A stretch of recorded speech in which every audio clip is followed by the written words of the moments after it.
아무튼 뭐 잘된 일이긴 한데 문제는 이제 일정이죠. 거부권을 쓰게 됐을 때는 어떻게 되냐? 여기에 대한 분석 내용을 한번 보겠습니다. 네, 만약 윤석열이 최상병 특검법에 거부권을 행사하면 민주당은 27일이나 28일쯤 본회의를 열어 재표결을 할 계획인데요. 그러면 재적의원 과반 출석과 출석의원 3분의 2 이상 찬성이 필요합니다. 그래서 지금 범여권으로 하면 국민의힘, 자유통일당, 무소속 이렇게 하면은 115고 이 중에서 17표 이상 이탈표가 나와야 되거든요. 근데 뭐 특검법에 이제 이 범여권에서 찬성표 던진 게 김웅이 유력이 김웅만 이제 찬성을 던졌고 나머지는 하기 그동안 힘들 이제 것 같아요. 말로 최상병 특검 받아야 된다라고 했던 인사들이 꽤 있어요. 얘네들이 이제 나중에 실질적으로 그렇게 반대표를 던질 수 있을 거냐 없겠느냐라는 부분에 있어서도 그 사람이 지금 정치 생명이 달려있는 거야. 안철수 같은 경우에 만일 이걸 갖다가 반대표를 던지게 되면요. 자기 당권은 물 건너가는 거예요. 자기가 자기 말 거짓말 한 거거든. 그렇기 때문에 저는 이번에 17표까지는 모르겠습니다만 상당한 숫자의 반대표는 나올 수 있다고 봅니다. 하지만 진짜로 3분의 1을 넘어서 갖고 이걸 넘기게 할 정도의 반대표는 사실은 저는 못 나올 것 같아요. 그러면 결국은 22대에서 또 다시 해야 된다는 거죠.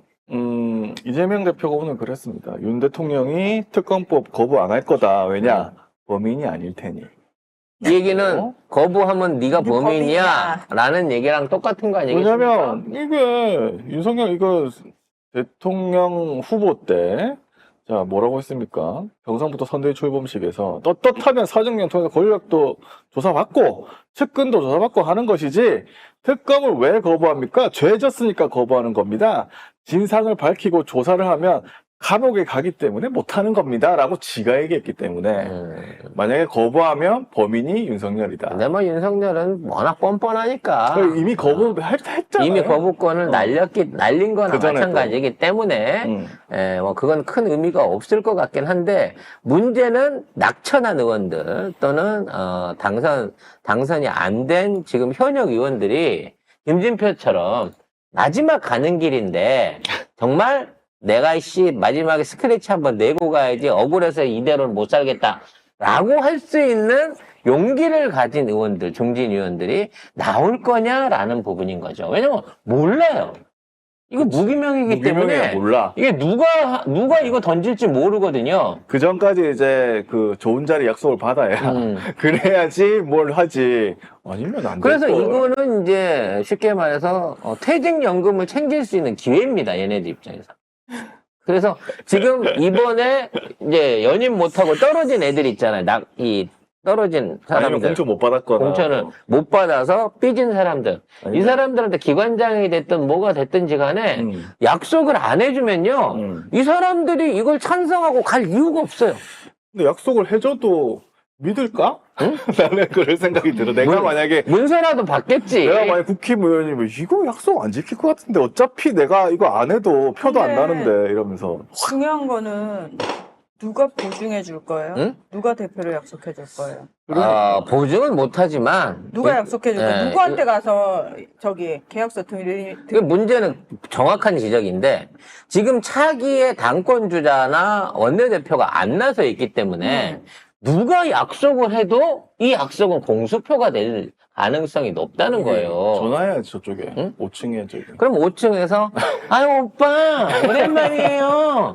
그러면서 전화를 해갖고 어떻게 제가 어디 기관장 자리 금융위원장 자리 하나 제가 알아봤는데 어디 그거면 이번에 이거 거부해 주실 거죠? 뭐 요렇게 나오는 수밖에 없다는 거예요. 근데 그 말이 안 먹히는 게 뭐냐면 그 전화를 받으면 오빠 제가 자리 하나 막 이러면은 속으로 네 깜빵 자리 이미 예약돼 있어 이렇게 반응하지.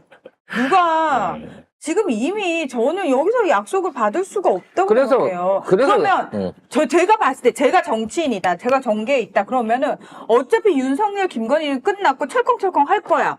그러면 결국 믿을 수 있고 비빌 수 있는 언덕은 뭐다? 원래 정치계에 같이 있던 동료들밖에 없다는 거예요.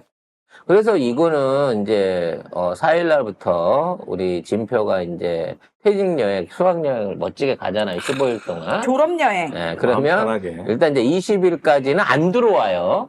뭐 여행지에서 또 뭔 사고가 생겨갖고 한 일주일 더 있다 올 수도 있고. 아니 뭐 14박 15일이라던데요? 아니 근데 갔다가 거기서 무슨 생각지 못해서 코로나가 걸려서 격리를 당한다든지 이래서 아예 못 들어와서 그냥 못 열어보고 재부의를 못 해보고 끝날 수도 있는 거고요. 만약 이제 나와서 24일, 25일 날 와서 한다라고 손 치더라도 재부의 하는데 올라오는데 과연 그때까지 한 20여일 동안 얼마만큼 국짐 기존에 반대표를 던질 위험성이 있는 의원들을 손잡을 이게 어떻게 단도리를 할 수 있을 거냐라는 부분인 거죠. 그러면 지금 있는 상황에서 중간 역할을 해줘. 그러니까 이러한 단도리를 쳐줄 수 있는 원내대표나 차기 당권 주자가 안 보이는 상황에서 이 사람들이 이거를 갖고 보증을 받기 위해서는 누구하고 딜을 치겠냐는 거지. 왜냐면 이게 마지막 이제 끝나는 입장에서는 마지막 연금이에요. 예를 들어 뭐 보고를 주겠다고 보궐 나오면 그걸 우선순위를 주겠다고 한다든지 아니면 뭐 지방선거에서 지자체장짜리 공천을 주겠다고 한다든지 지금 내놓을 수 있는 게 그런 거밖에 없어. 근데 비대위원장도 지금 황우여고 나중에 당대표 뽑을 거고 다 맞이지. 원내대표 이제 선출해가지고 어떻게 될지도 모르겠어요. 그래서 거기다가 원내대표가 듣보잡이야 또. 그러니까 그래서 믿을 수 있는 사람들은 정계에 오래 있었던 동료 정치인. 그러니까 윤석열은 나가 떨어져도 이 사람은 그냥 계속 갈 만한 사람들을. 그렇지. 예. 그런 사람들이 근데 전혀 안 보인다는 거야. 아니 그 지네끼리는 알아요. 그거 알겠지. 쟤는 여기 계속 있겠구나 싶으면은 그냥 가서 괜히 친분. 그래서 지금 아마 이 표결을 앞두고 차기 대표권을 받기 위한, 그러니까 차기의 대표 후보군으로 올라오는 중에 제일 유력한 사람이 한동훈 아니에요. 근데 이 한동훈이 올라오는 거는 윤석열도 싫단 말이야, 현재. 그렇다고 한동훈이 지금 아무 자리 없는 데서 중간에 딜을 해줄 수는 없기 때문에 내가 딜을 해줄 테니까 차기 대표를 나를 주시오 라고 할 수 있는 사람이 중간에서 뭔가 이른바 반란표가 나올 수 있는 의원들을 호섭할 가능성이 크다는 거예요.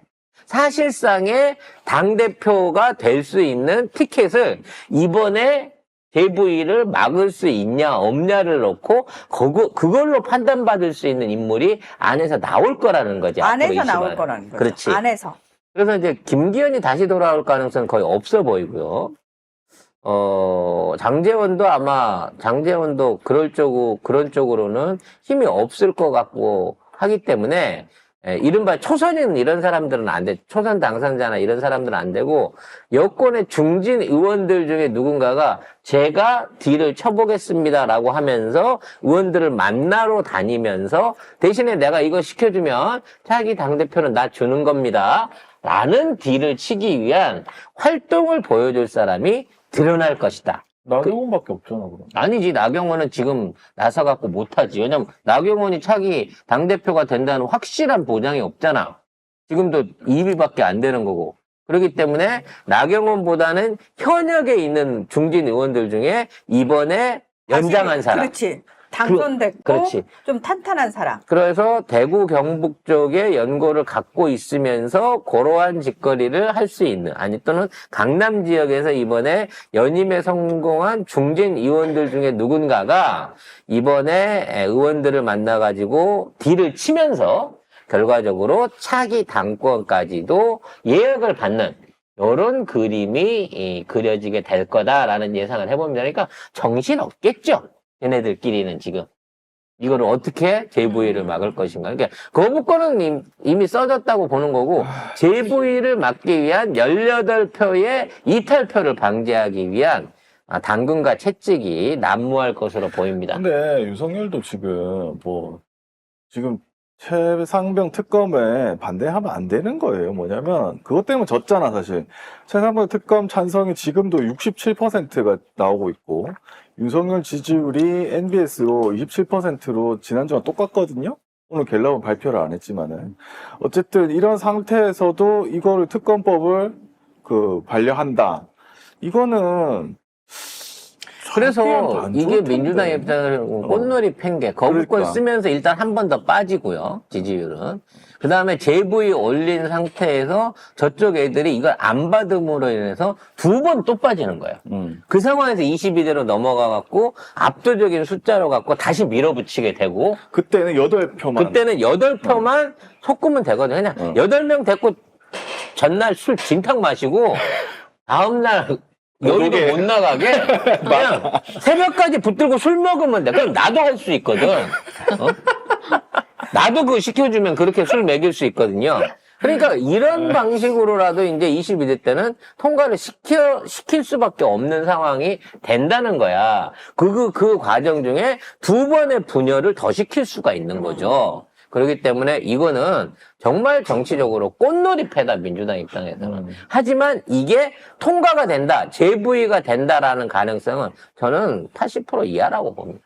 물론 어저께 이게 통과되지 않을 거라는 제 예상은 틀렸죠. 네, 우리 홍 원내대표의 뭐랄까 압박?